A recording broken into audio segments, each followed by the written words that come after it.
So friends, today we'll be talking about the liquid shutoff valve in the refrigeration system. Now, what is the purpose of this liquid shutoff valve in the refrigeration system? Now, as in my previous video, I had discussed about this meat room and the veg room. Now, this meat room is maintained at minus 15 degrees.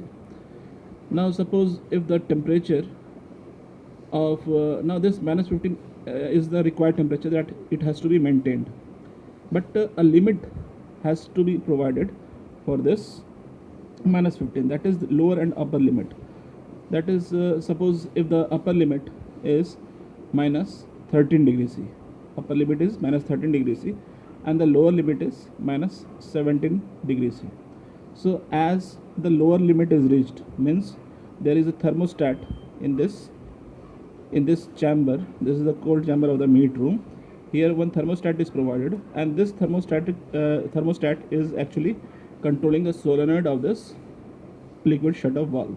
So when the temperature, the lower limit is being reached, like minus 17, then it will just stop the current supply to the solenoid of the liquid shutoff valve, and this valve will get closed, and there will not be any flow of liquid refrigerant through this evaporator coil.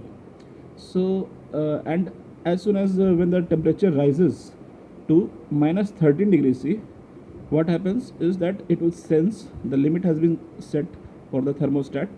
As soon as the minus 13 temperature it reaches, it will just supply the current to the solenoid, and the solenoid get energized, and the valve will get open, and the liquid will start flowing through the evaporator coil.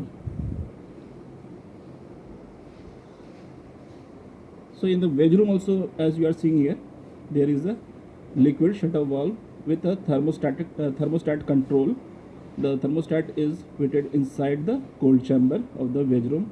Here also we are having a lower limit and the upper limit. The lower limit is plus 4 and the upper limit is plus 8 degrees C, and the desired temperature is 6 degrees C. So the thermostat will control the flow of the liquid into the evaporator coil between these two values.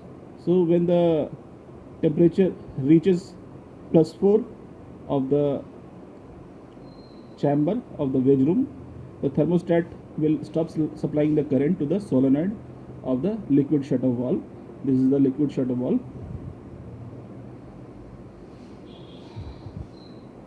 and as soon as the temperature reaches to plus 8 degrees C, it will just it will start supplying the current to the solenoid, and the solenoid gets energized, and it will just open the liquid shutoff valve, and the liquid will start flowing through the evaporator coil, and the cooling will be achieved in this veg room. So in brief, we can say that liquid shutoff valve is the solenoid operated stop valve to cut out the liquid refrigerant when temperature of cold chamber is reached, whether it is meat room or veg room. Means the lower limit of the temperature is reached, and cuts in the refrigerant when temperature rises to its higher limit. Now control of this solenoid valve is through the thermostat, which is exposed to cold chamber.